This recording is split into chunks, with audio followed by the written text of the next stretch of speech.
Okay. Welcome, everyone. Good morning. If you're in Alaska or on the East Coast, the West Coast, and otherwise, happy day or happy evening to wherever you're at in the world. I am here with an inspirational call for all of you who are going through a cancer healing journey right now, or if you know a loved one who currently does. I have with me another peer of cancer coach, Terri Sterk. Sterk, how do you pronounce your last name? I'm from Switzerland. Stirk. Sterk. Yeah, it's German. It means strong. Yes, yeah, it is. Yes, yes, it's very related to strong, strong, exactly. So I'm so happy to have you here because we decided to go live and talk about the concept of thriving through cancer and for life. And we're here to share from our own story how we both went through the cancer healing and what helped us.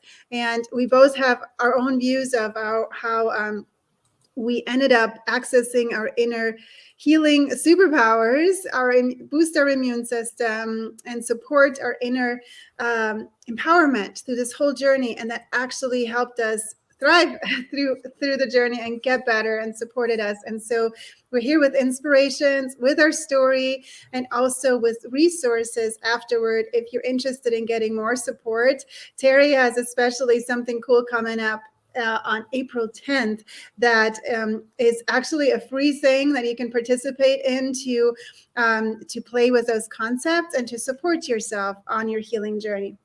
It is also for you if you are done with treatments and you're in this interesting phase after all the healing, which a lot of people underestimate. People that haven't gone through this journey, I noticed sometimes think, oh, you're done with treatments, you're good, right? Go back to work, Yeah. all good, all back like it was.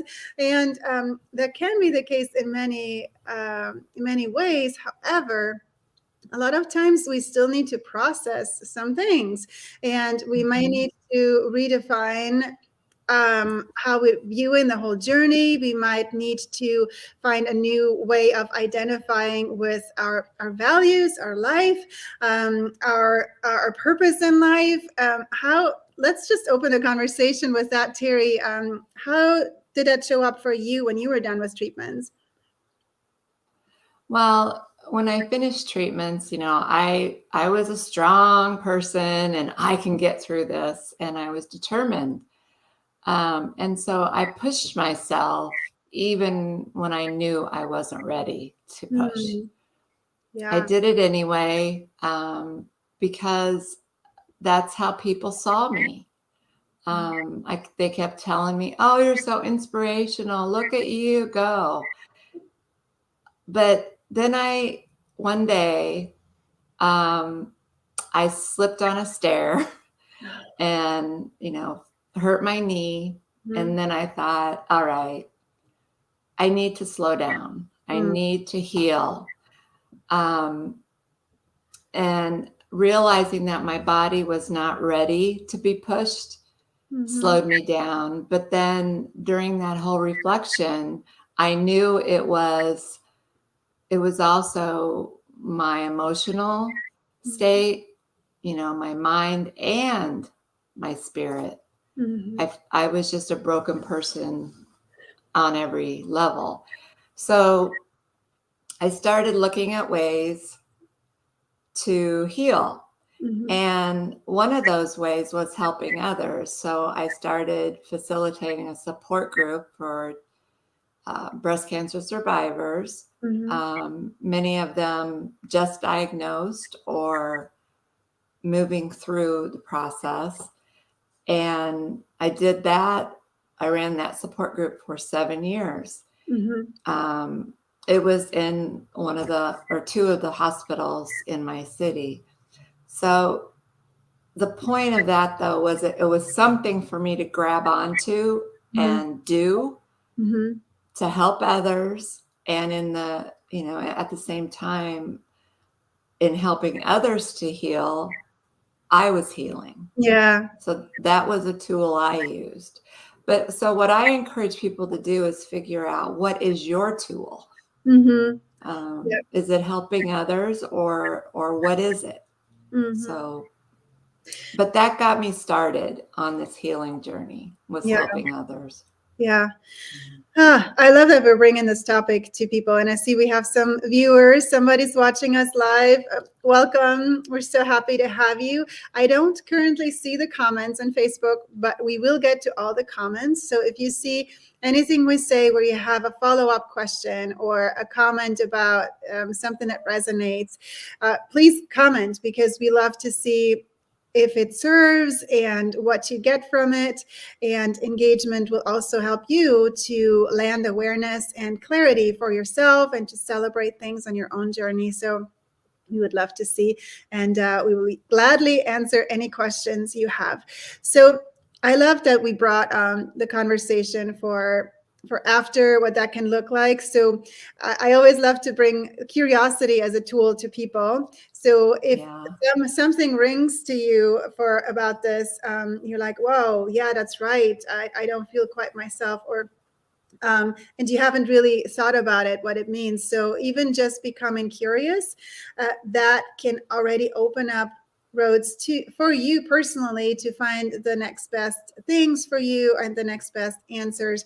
And it allows for you to see new perspectives of, perhaps you can view things differently. Perhaps you will notice something that you overlooked before, as like you were saying, Terri, you pushed initially, right? And so curiosity is literally as a super tool that I put into my personal book.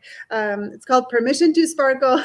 And the magic key at the beginning is curiosity. If you have that, you can almost conquer anything, because you get from a mode of thinking of, oh, this is terrible, I can't do anything, to, curiosity, like, what if I can do something? What might I be doing? So you're shifting into a solution focused mind.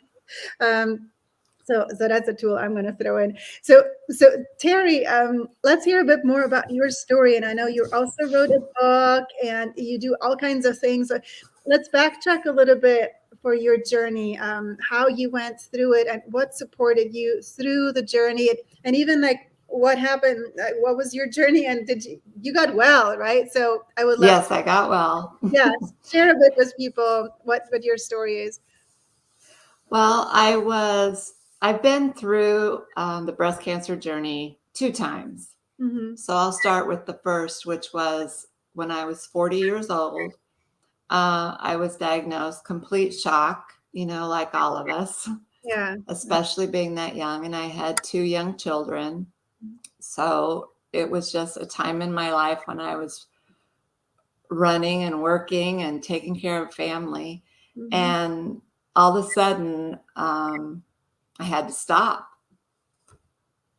and take care of myself, mm-hmm. Which so many of us in that situation aren't doing as working moms. So, but when I look back on that story, I remember that I was in denial. Mm. Getting a diagnosis like that, it's like the steps of grief. My initial response was denial. Mm-hmm. I mean, I went to the surgeon's office. There was a whole bunch of people in the waiting room, and so I left. Mm-hmm. I just decided I don't want to wait. Wow. I don't have time. Yes. And, I went back to work. So it was just a weird situation. My head did not wrap around the fact that I needed to stay and talk to that doctor. Mm-hmm. I can do it another day was my attitude. But they chased me down and convinced me I needed to get in there. So anyway, I was diagnosed. It was a stage 3 mm-hmm. in the left breast. I had a lumpectomy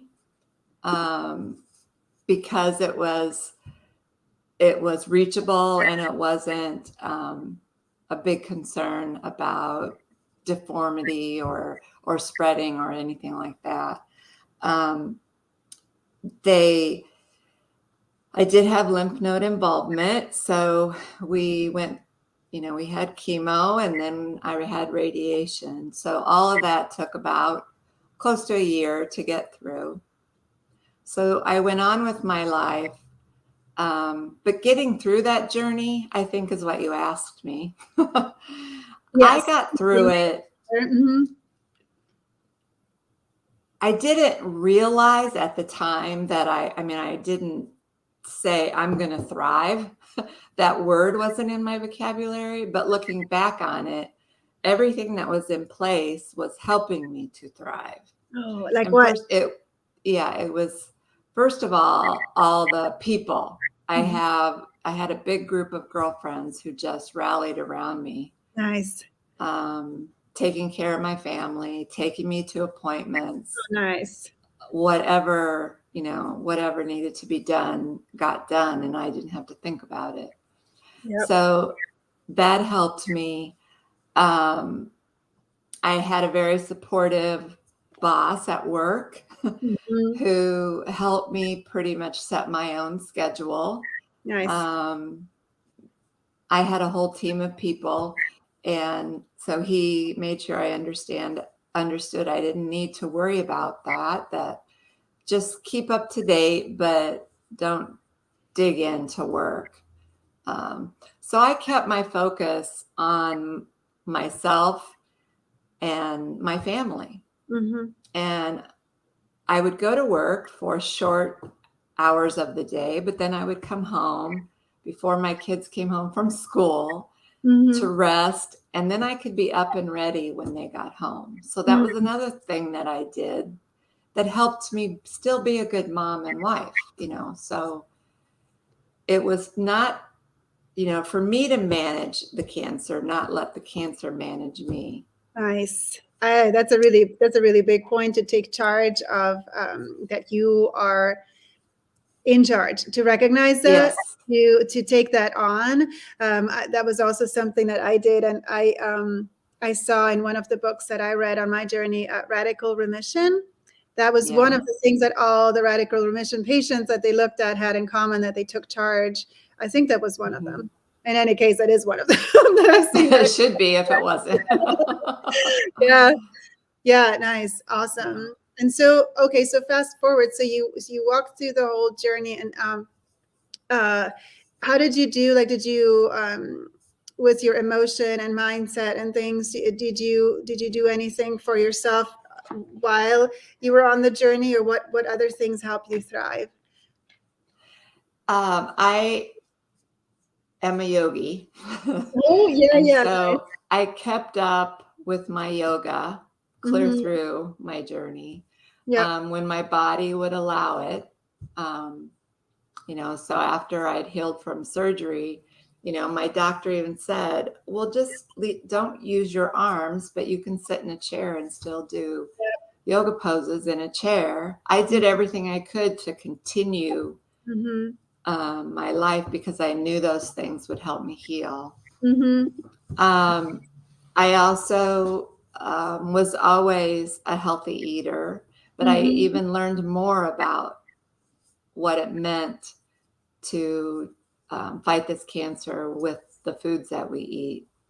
So, I had a juicer, and I had an herb garden outside my window, because that, things like that just made me happy and gave me joy, but also helped feed my family and myself. So those are the physical. The emotionals, yoga also feeds the emotion and the spirit. Yeah, that helped my mind, helped me be mindful, and meditation is a part of that as well. There's an organization in my city called Above and Beyond Cancer. And nice. My radio oncologist was the leader of that. He started the organization. But the whole point of it was he leads cancer survivors through challenges, physical, emotional challenges, because he's trying to teach us that we're still people. Yep. We can still do things. Yep. And so being involved in that organization helped keep me mentally sharp, and because they would do cooking classes, and they would whatever we could do, given our physical limitations, or our energy levels. We had cooking classes, we had walks in the park, he even takes a group mountain climbing. Yeah. Wow. I didn't do that. I wasn't ready for that. But all the other things I could do, like walking in the park, and I can't even think of all the things that they organized. But my point with that story is, if there's organizations like that in your city, search them out and use what they offer, because it's going to help. That is so awesome. One thing that I really like about what you shared with that support group, it sounds like their focus and intention, even in the name, is above and beyond cancer. So it's not just a support group of talking about, everybody shares where they're at and what their challenges are, which I've been in groups like that. I've observed that. Right. Even in Facebook groups, a lot of times it's people simply focus on the cancer and what's happening right now. But what I also found crucial, and what I was actually super mindful for my own thriving, was to focus on what I can do. That's why I also capitalized cancer. CAN is capitalized cancer. And focusing on the empowerment piece, and the beyond, and the life, and what I want to create, and what feeds my soul. You mentioned body, emotion, spirit, all those things. So that's a key thing that I also talk about all the time, that we're more than just body. We're more than just bodies. We have freaking souls. Hello. And we are meant to live joyful lives, and all that is actually healthy, right? And so if I parallel with my story, for me, what happened, so I had stage 4. It had already spread to the lymph, and I had a dot in the lungs, and I was on my journey.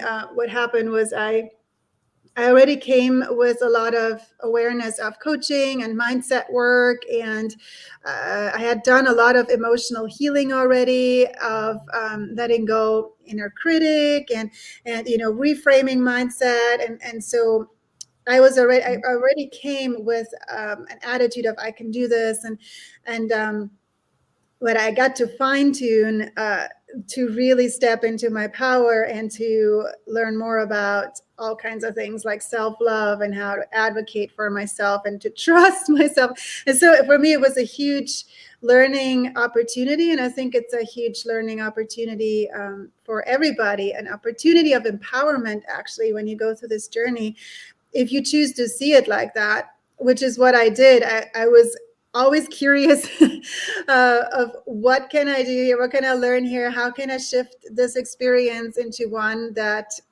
ultimately helps me get well and create more joy in my life, and following my heart and soul and all that. So to sum that piece up, for me, things that helped me thrive was to continue to focus on also the emotional empowerment, my mindset, and I actually used joy as an inspiration. That was one big thing for me, to always ask myself what would bring me joy, at least ultimately. And sometimes it would mean to change a mindset, or to heal an old grudge, or to not push myself and learn that, right? Like you said, right. And you know what's really funny? In my story, I also hurt my knee after I was done with treatment. Yeah. Yeah, I was playing with a dog, and I totally messed up my meniscus. I actually flipped the meniscus, and so for more than a year, I had to go really slow until they finally. Oh no. It was good. Like, things happen for to our benefit if we allow them to see to Right. like that, right? So for me, it was, Exactly. I had to slow down because I was done with all the surgeries, and actually, I wasn't done with all the surgeries, but I was done with chemo, and I was just in the process of finishing my radiation, and then preparing for the reconstructive surgery and all that. Um, that's when that happened, and so I had a hard time being patient and just being, which is a huge thing of life and thriving, actually, right? That the whole being Right. part of that. Yeah, Yeah. big stuff. So we learned a lot of things. So let's talk a little bit about what you do now. You talked about your purpose, that it helped you to start leading groups, and while you were healing, and you have developed a few things that are really exciting that I would love people to know about. Why don't you tell us a bit more of what you have coming up and what you do now these days to help other cancer patients? Well, after I stepped down from facilitating those face-to-face support groups, and I spent a few years just, just stepped away from it, from it meaning cancer. Yeah, yeah. Because sometimes we have to do that too. I was just in the middle of it for 7 years. After my own journey, I needed to step away. But I came back to it when the pandemic hit, because I was in those Facebook groups. I mean, I stayed that close and tried to help people, online. But I saw so much anguish and so much negativity. I wanted to control some of it. So I set up my own group and started inviting women to that Thrive group. Like, we can thrive. We don't have to just dwell in this hole we're in. Let's jump out of the hole and do things to make ourselves joyful and happy. Nice. So, and it caught on, and people just started joining the group. And so then I started developing tools to help. And for example, what I have coming up on April 10th is a 5-day kickstart, a wellness kickstart. Nice. And what it is for 5 days, I'll offer videos which will teach you a nugget. I call it a nugget, coaching nugget. But what it does is give you something to do and really focus on. And hopefully it will be a new skill, and it will be related to body, mind, and spirit, all three. And it just gets you started thinking about your own wellness journey. Kickstart, that's the point of it. Just get you started. And then if there's more you want, then you can always ask for that. I also have an online masterclass that I created, and it's a do at your own pace 3-module class. It's called Thrive During and After Breast Cancer. And then that also includes a couple of live coaching sessions as well after you complete it. And then I just wrote my first book, Inspiration for Breast Cancer Survivors. It's just a tiny little guidebook, I call it. I wrote it for women to take with them to doctor's appointments, or when you're waiting in line somewhere, just to be able to read through. If there's a certain subject that you want to read about, you can just look at the table of contents and go right to that page. But it's something you can read over and over again, just depending on where you're at in your journey and what you're doing. And then I'm working on a full-length book right now. I'm about half done writing it. And that just takes this book a little further. More detail and more tools and more very specific plans for survivors to create their own wellness plan. That is awesome. So I have a lot of things in the works. I love it. And I posted the where people can find links to all those things. The best place is your LinkedIn at the moment. Everything is listed there. So people can connect there with you. I would love to share a little bit with people what your particular approaches, because we all have our own unique angle in how we support people. How would you describe your angle or your approach or the way you personally tick and your style? Mm-hmm. What can people expect? Well, I talk about healing in three parts. The first part is getting to know ourselves, mm-hmm. accepting what has happened to us. And the reason I start with that is I've seen many women who just in their cancer and move on with it, in their treatments and move on with life. Yep. And just shove it under the rug and pretend it never happened. They just go to the doctor when they have to, get scans when they have to, but other than that, it just didn't happen.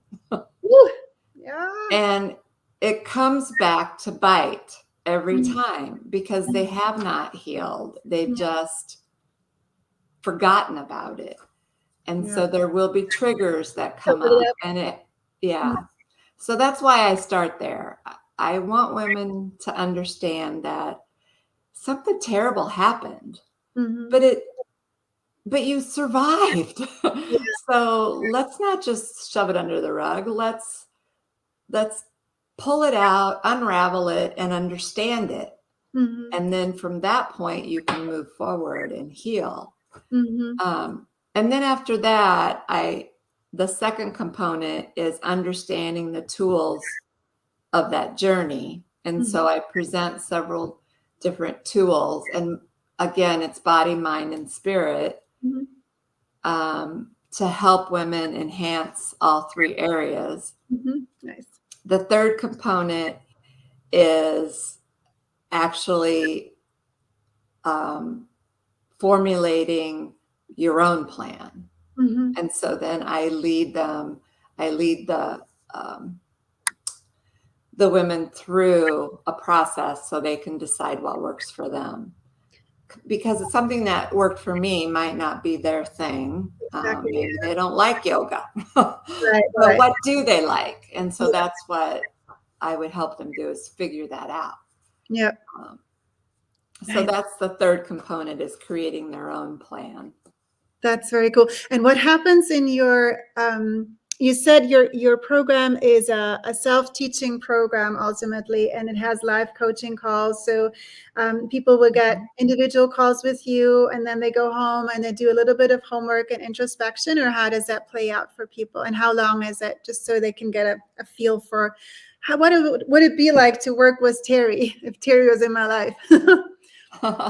With that online program, it is the 3 modules, the videos, and then there's homework, mm-hmm. because you're applying the things that you learned.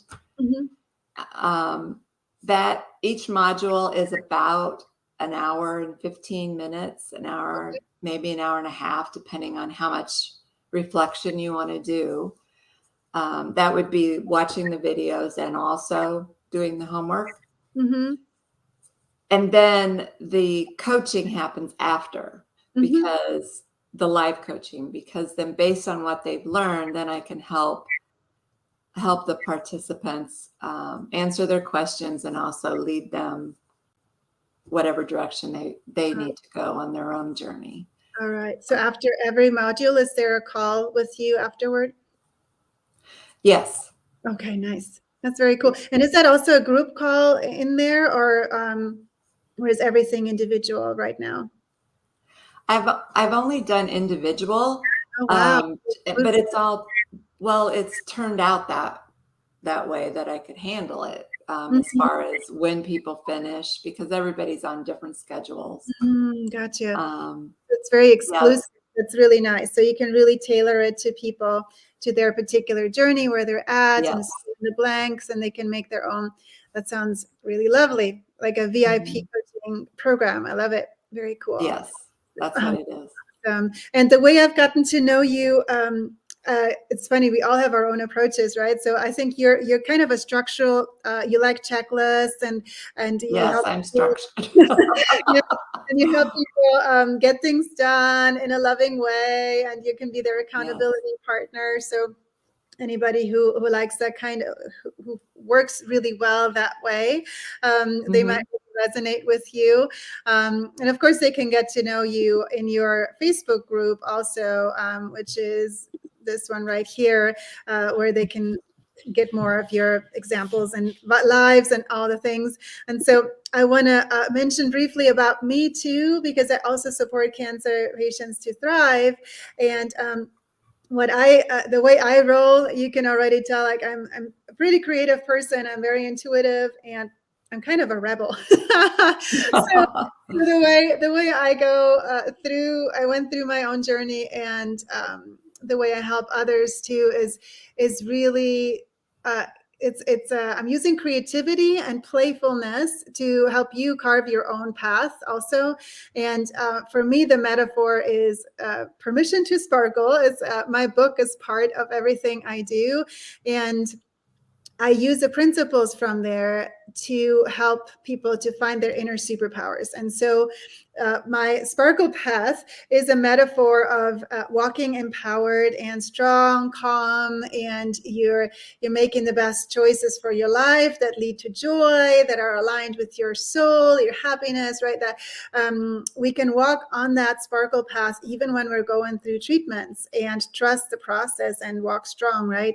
So doesn't mean that you're just bouncy, sparkly, and all the time, but you're connected with your inner superpowers. So, and then when we're off the sparkle path, an example for that is when we are, for example, feeling like, oh my gosh, all these crazy things are happening to me. I can't do anything about it. I'm feeling like I'm a victim, or I have really harsh inner stories, or putting a lot of pressure on myself. So for me, one of the tools that I give to people to see where they're at and if support is helpful is you can ask yourself, where are you at on a sparkle scale of 1 to 10?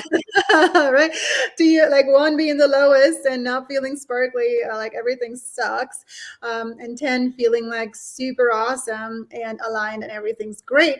And I also use the body, mind, emotion, spirit, actually, like body, mind, spirit, soul, like we're all the aspects. So you can ask yourself, where are you at on the sparkle scale? And not just in this moment, but in overall on your journey. Like, do you feel empowered, or do you feel heavy a lot? And that was actually one thing that I had a moment on my journey, which is like a big thing why I'm doing what I'm doing now to empower patients.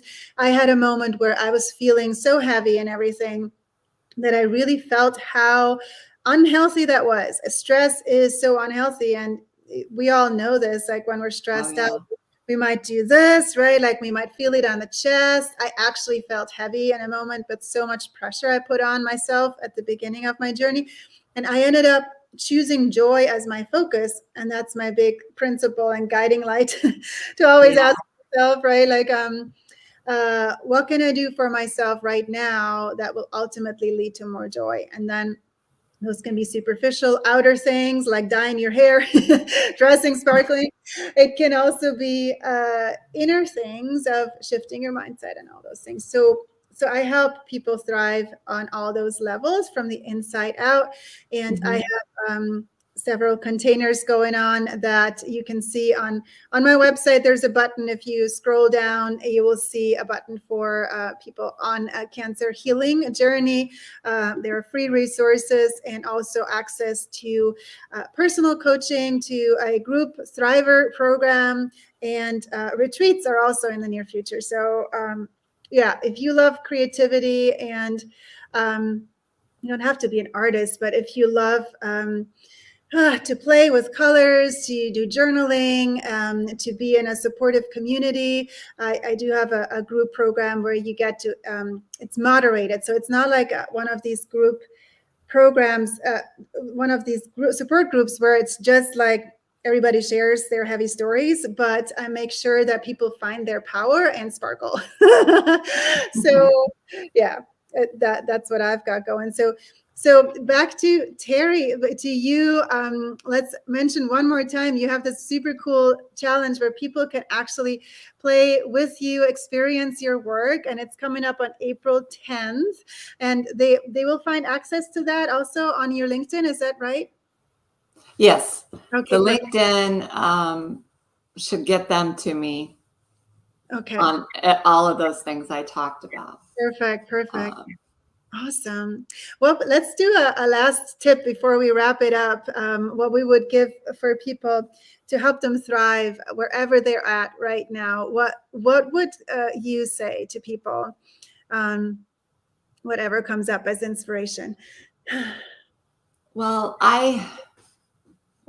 for my own journey, and what I needed to thrive was a plan, because I am a very planned person. So I needed to know what it is I need to do to heal my body, to heal my mind, and to heal my soul. And how all of those fit together, because they do, they intertwine. Yeah. And if you're that kind of person too, and you need a plan, I can help you do that. That is definitely. I love that you brought it back to that. So perfect.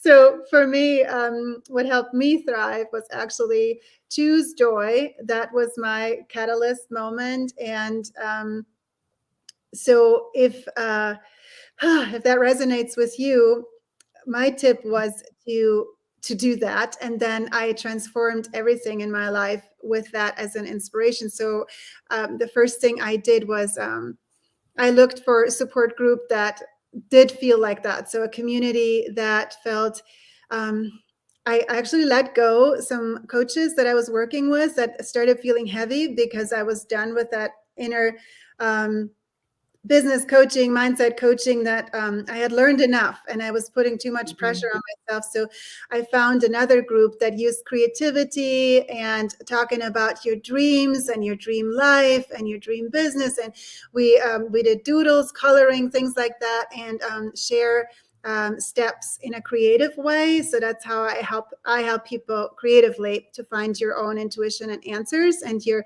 next step forward, step by step. That's so if that resonates with you and it's a sparkle principle, then I might be your person. So and my walk away tip would be to take one step at a time and follow your heart at all times, because our heart knows best, and our mind kicks in really soon afterward. That's actually how we can fall off the sparkle path, right? So our heart might have a hunch. It might be like, it might be like go outside or eat a particular thing you have in your closet, or go get like broccoli or whatever. Your body might speak through your heart, right, and tell you like, oh, that would be great. And then it can happen that our mind kicks in and say like, oh, you don't have time, or you can't do this, or you should do what you already warmed up, or whatever in the kitchen. So there's nothing really wrong, but the thing that I found is if we don't follow our heart, we typically we can go down a rabbit hole then of like driving ourselves crazy and like following those rational things that might not necessarily lead us to the next sparkle. But our heart still has that wish, right? So if I don't go outside and ignore it, then I end up getting mad at myself, and then I have that inner critic go on and like, why don't you go outside? And then the other says, but you have to work more. And then you're like, oh my gosh, I feel terrible, and I'm hungry, and I didn't go outside. And so you can drive yourself crazy. So follow your heart that always knows the best next step. That's right. Even if it doesn't make sense. Awesome. That's good advice. Thank you. I loved your tips too, Terri. So thank you so much for having been here with me with this conversation, and everybody who's on this journey or knows somebody. Thank you for sharing this along. If you're so inspired, come find us. Oh, my website would be astridmuller.com. And Terri, you can find her on LinkedIn. Follow your heart, right? Like wherever you feel like, oh, this will be helpful. Oh, this feels sparkling or juicy or just really good. Like go there. There's some magic there for you if your heart calls you there. And support is a key thing. Like we get and need to support ourselves on this journey, especially. And the cool thing is it actually helps us redesign our life. And that's why I put this in the title. We get to thrive through cancer. We can start thriving through cancer. That's what happened for me. When I started focusing on joy, it actually boosted my immune system. I almost had no side effects. I found better solutions. All those things started to happen, and I got better and better. It supported my healing, and I know you did that too in your own way. Right. Too. And that starts to really spark our dream life. And so cancer doesn't have to come back, and we don't have to stay worried about it, So I actually don't have fear about recurrence. So all those things you can let go, and I can help. We can both help you guys with inner mindset, emotion, and making it happen in an aligned way. So thank you so much. The doggies have something to say now. They do.